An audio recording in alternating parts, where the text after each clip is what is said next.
Hey guys, and welcome back to round 4 of the 1994 season as part of my series CustomF1. Streamlined engineering car goes out on track in qualifying.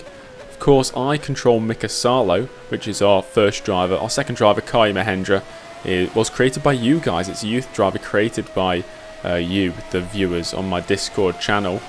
We're here at the Spanish Grand Prix. It's the layout used in the 1995 season, without that weird chicane halfway through the circuit that they had in the 1994 season. And we've actually got some news, so over to Josh Kassar. Welcome back to Custom F1 Weekly, the Spanish Grand Prix edition. As we transition into the next phase of the season, contracts will soon be a pressing issue. 15 out of the current 28 drivers on the grid are yet to sign contracts for the 95 season, meaning that there is almost certainly going to be big changes up and down the paddock. As well as main driver roles, test and reserve slots will also need to be filled. Contract negotiations and renegotiations will get underway after round 8 of the season has concluded. That's all from me, until next week. Now we have the start of my fastest lap in qualifying. I think I only finished like 7 out of the 12 available laps in this qualifying session, but I did set my fastest on my third but it's my second flying lap I think, but it was my third lap overall. Damon Hill on provisional pole at the moment, a 25.8. And we arrive at a track that, if you watch my other F1 Challenge series, you know I don't particularly enjoy, especially on this game. That turn 3 up the hill, it's pain. Let's just put it that way. There's so much understeer, the AI can get on the power so much earlier. It's very, very difficult, and it doesn't help that our car is the second slowest, third slowest car on the grid, potentially, sorry. I think we'd only be better than SimTech on pure pace over a whole season at the moment. Of course, we have that upgrade coming in a few races' time that you guys voted on. And if you didn't manage to vote, make sure you join the Discord server. The link is in the description below, and you will never miss out on any updates or votes in future, because soon we'll have to vote on which drivers to recruit for the following season, 1995. As I said, from the 8th round onwards, all teams will be looking for drivers and personnel to fill for the 1995 season, and Streamline Engineering will be no different. And I'll need all your input, so make sure to join the Discord server as we're rounding the final corner now. On my fastest qualifying lap down towards the line, it's going to be a mid 129, a 29.577. It's 9th at the moment, and that's it for qualifying. It's now time for the Spanish Grand Prix.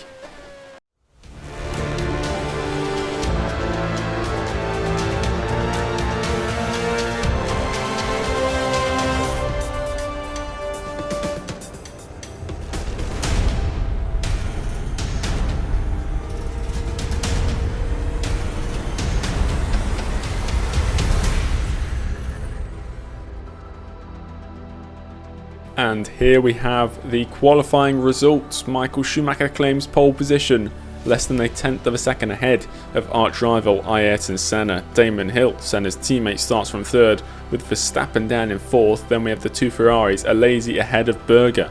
Mika Hakkinen in the lead. McLaren starts from 7th, and it's the 2 Tyrrells of Katayama and Blundell, with Martin Brundle rounding out the top 10. Andrea de Cesaris sets off from 11th place. Then we have the Jordans of Irvine and Barrichello 12th and 14th respectively, with 13th place in the middle of the 2 Jordans being the Ligier of Olivier Panis. On to the second half of the grid, Eric Bernard in the second Ligier 15th. Then we have the 2 Footworks, Fittipaldi and Morbidelli 16th and 17th. The Minardi of Michele Alboreto 18th. Eric Comas starts from 19th. Frentzen in the second Sauber, quite a distance behind his teammate de Cesaris. Frentzen starts from 20th. Martini sets off from 21st. Beretta in 22nd place. Alessandro Zanardi ahead of his not so rookie teammate anymore, Philippe Adams. Zanardi starts 23rd. Then we have Mika Salo in the lead Streamline up in 24th. Philippe Adams, as previously mentioned, 25th. The 2 Simtechs of Ratzenberger and Brabham 26th and 27th. And once again, Karya Mahendra really disappointing qualifying. He qualifies 28th and last place. Now a quick look at the circuit. It's the Circuit de Catalunya, Barcelona in Spain. It was opened only recently in 1991. It's 4.727 kilometers in length, featuring 13 corners, and this race will feature 65 laps. There's no chance of rain on the horizon, and Mika Salo and Karya Mahendra both going for two-stop strategies. Salo going to stop on laps 17 and 38, whilst his teammate Mahendra, starting a bit further back, is going to have a longer first stint, pitting on lap 21 and then lap 39. Well, there's only one more thing to do, and that's go racing. The 1994 Spanish Grand Prix is next.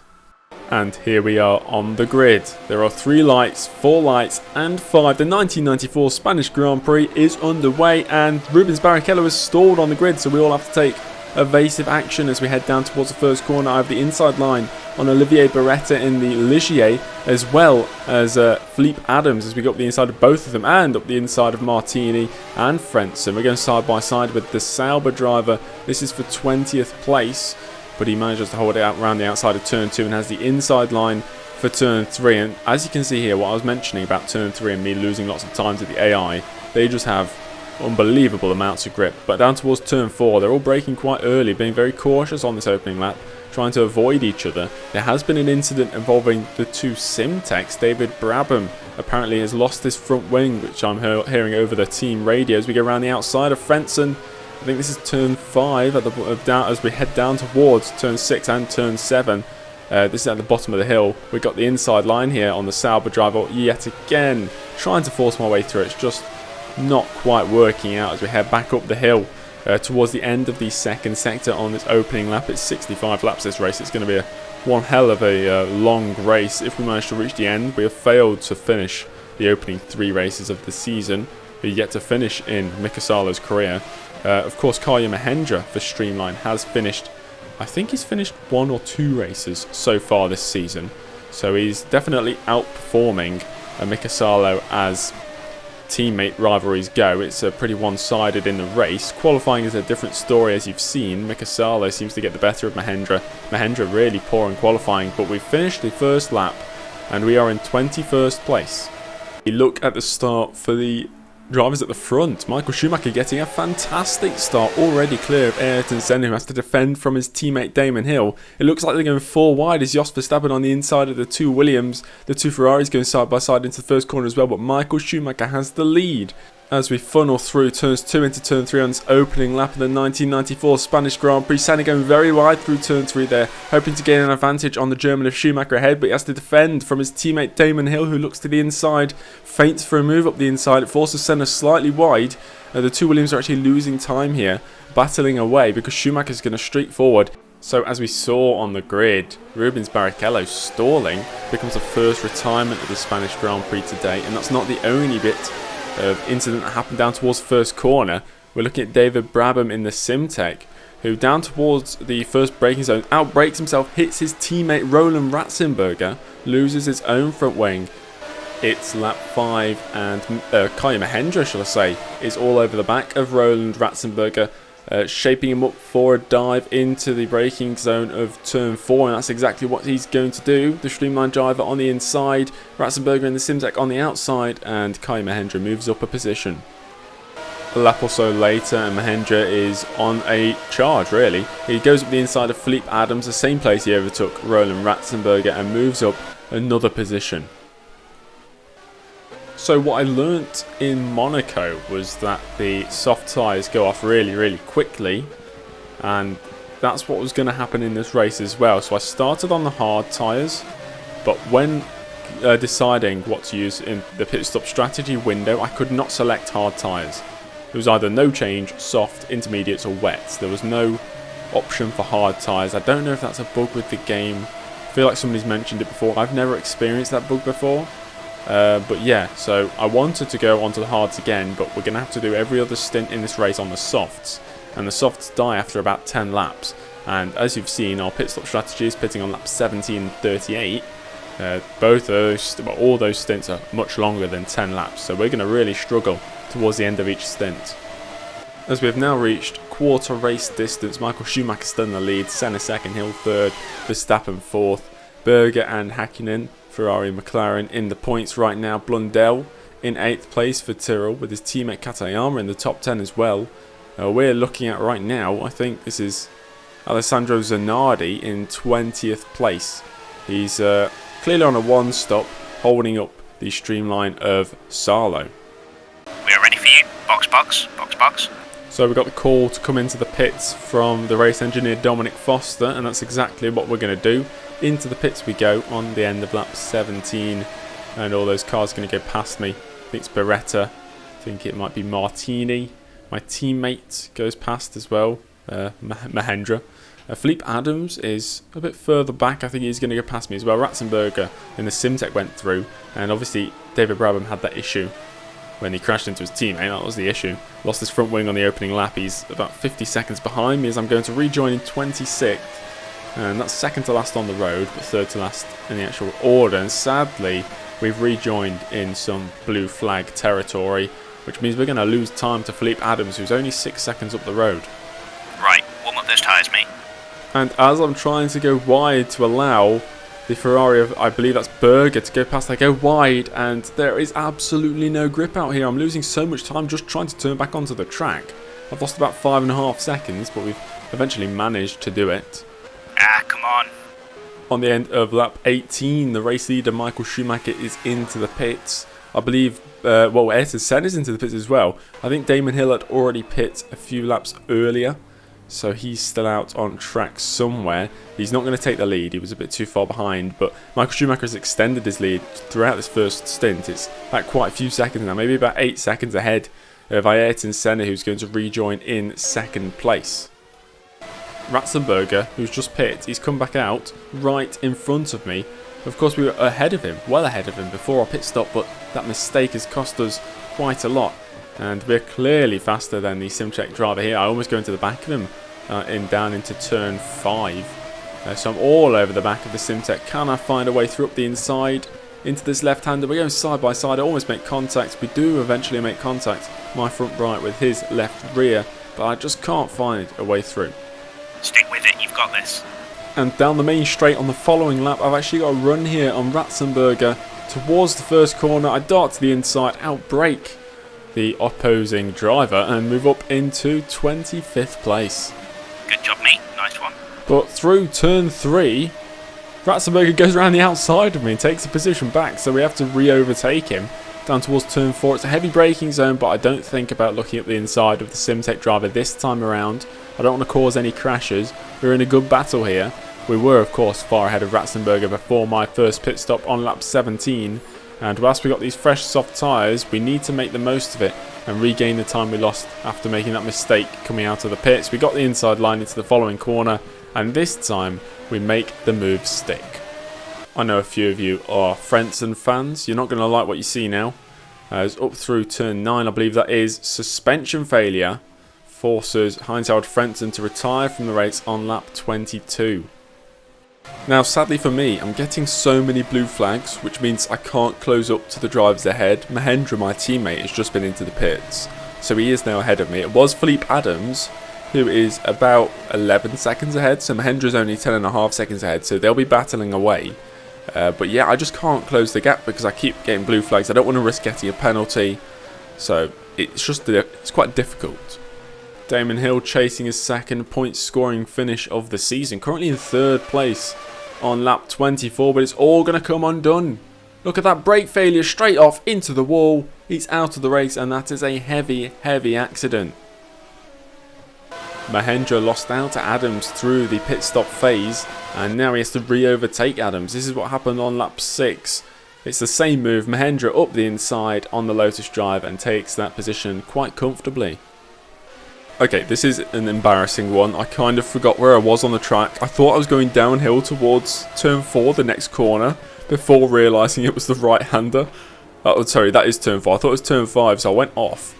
That's where Damon Hill retired. He might have sustained a few injuries, we're hearing. So whether or not he might miss a few races, well, we'll have to wait and see in the next episode. But that means I lose out to Roland Ratzenberger. I'm still ahead of his teammate Brabham. I'm down to 24th. Halfway distance of this race, Michael Schumacher leads. We're looking at Alesi right now. Alesi 4th with his teammate Berger in 5th place. And Mika Hakkinen still in the points position for once in this season. His teammate Brundle on a 3-stop strategy down in 8th place. Karya Mahendra a streamline into the top 20. as it stands. Not to sound too dramatic, we've been on these tyres for what, 13, 14 laps? They're gone. They've completely gone. The grip's just not there. I'm losing a couple seconds a lap now to those around me. Ratzenberger, well, we're kind of maintaining that gap. It's only because we're getting lapped by so many cars. David Brabham, he's far behind, but I just can't stick to this two-stop strategy with these soft tyres. It's not going to work. We've got absolutely no grip.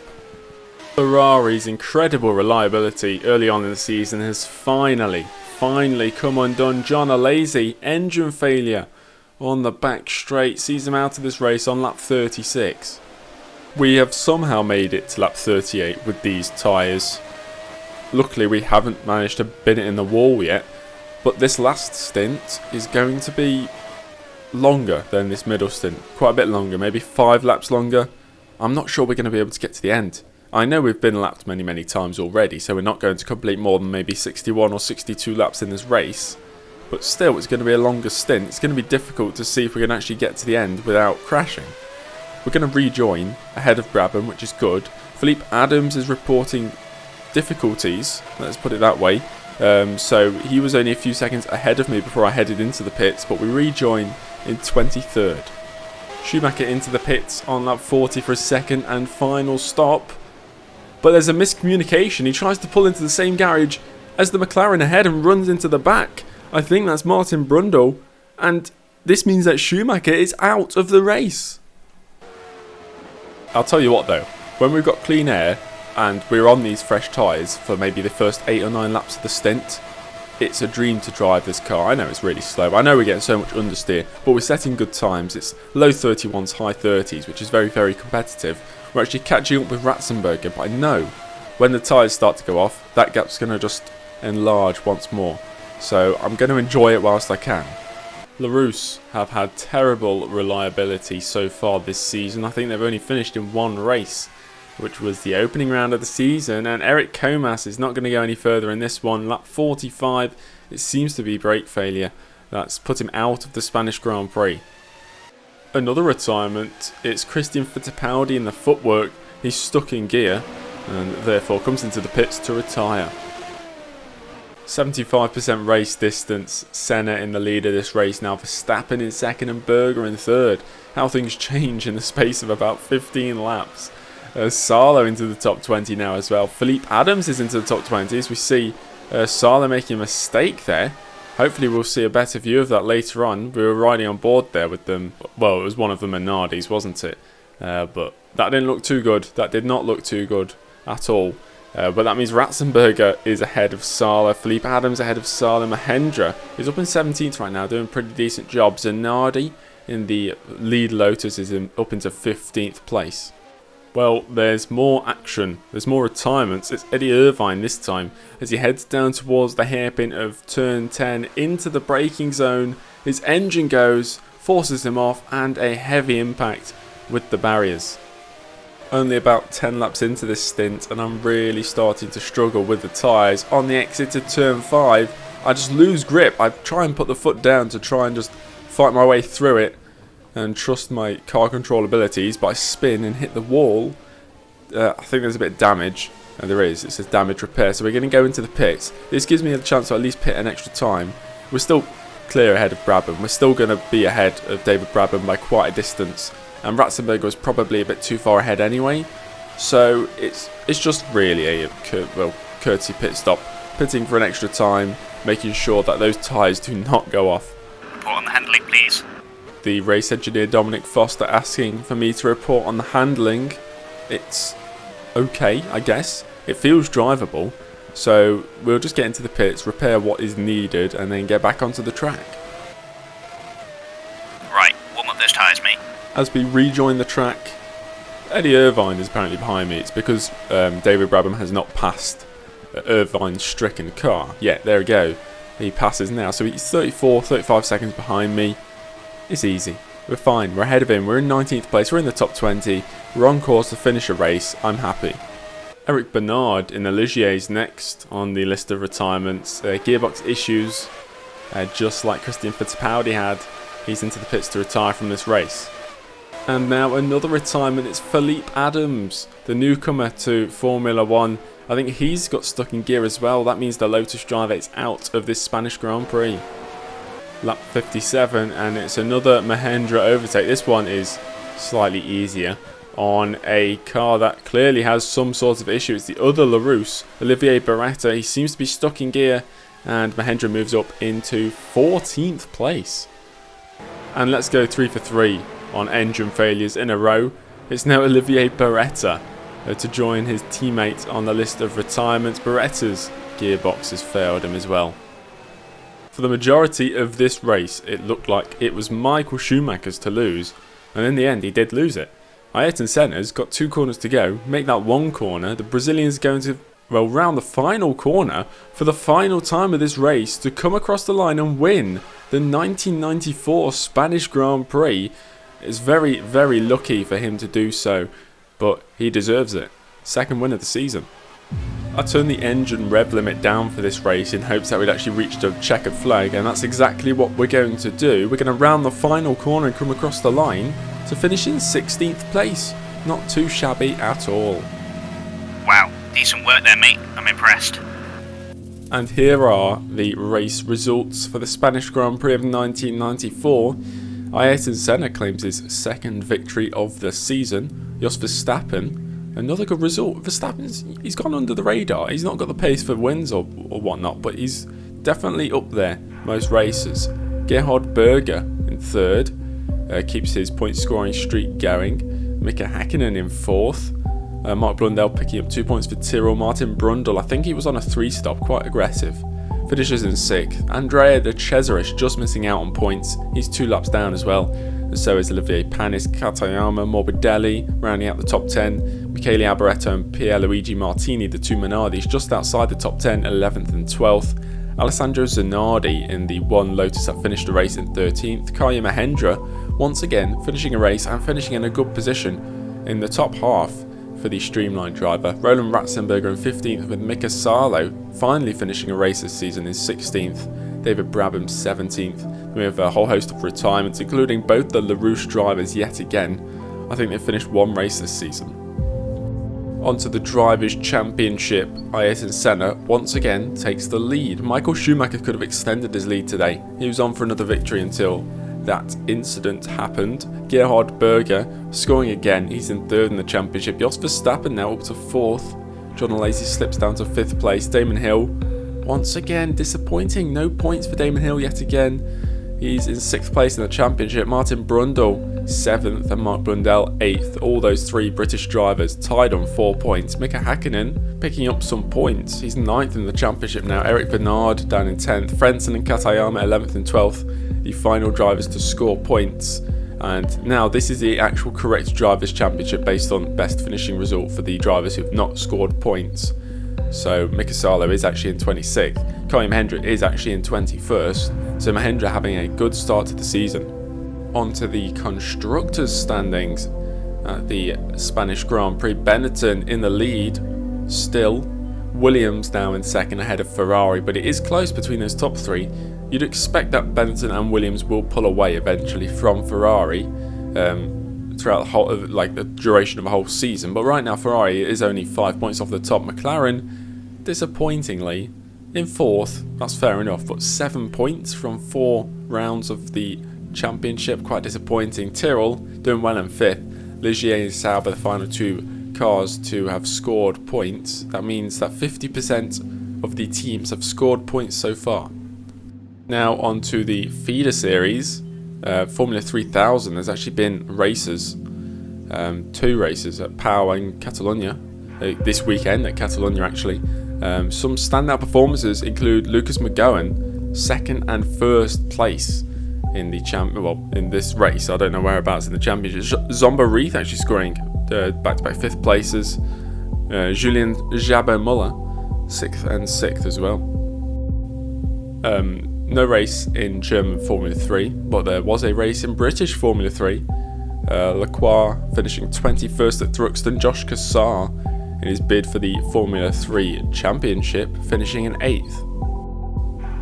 Italian Formula 3, there were no races. Japanese Formula 3, there were 2 races at Tsukuba and Fuji. Adam Archer finishing 9th and 10th in those races, respectively. Formula 3 South America, 2 races as well at Curitiba, and a track called Nelson Piquet. I just put Nelson Piquet there. Mika Salo actually finishing 9th and 10th as well. And in French Formula 3, Gael Campos picking up a 5th place finish at Lebanon. British Formula Ford, there's always action in British Formula Ford, racing at Mondello. And the standout performance there, well, Ramon Stavelink finishing 6th in the second race. Rubens Senna finishing 9th in the first. Apart from that, some disappointing results. And finally, a look at Australian Formula Ford. Not much of a look, there was no race taking part between the Monaco Grand Prix and the Spanish Grand Prix. A quick look forward to the next race. And the team finances, once again going down and down and down. We're working on that upgrade to be delivered in a few races' time. And hopefully we can get some sort of financial backing so we don't go under after the first season. The morale's looking good for Mika Salo, not so good for Karya Mahendra. The morale is based on where they're predicted to finish based on their actual skill, paired with the car's ability, and where they actually finish in the race. That's why sometimes even Mika Salo retiring, his morale still could go up because he's finishing in a good position. But the next race is the Canadian Grand Prix, and as you can see from the track layout, we're not using the 1994 layout with that added chicane on the back straight. We're going straight to the one that's used in 1996 to 2001, I want to say. That's the version we're going to be using, but that'll be in next week's video. Once again guys, thank you for watching this video. I hope you enjoyed. If you did, make sure that if you're not subscribed, subscribe, give the video a like, comment down below, do all that good stuff, and join the Discord. The link is in the description. And thanks for watching. I hope you enjoyed, and I hope to see you in the next one. Goodbye.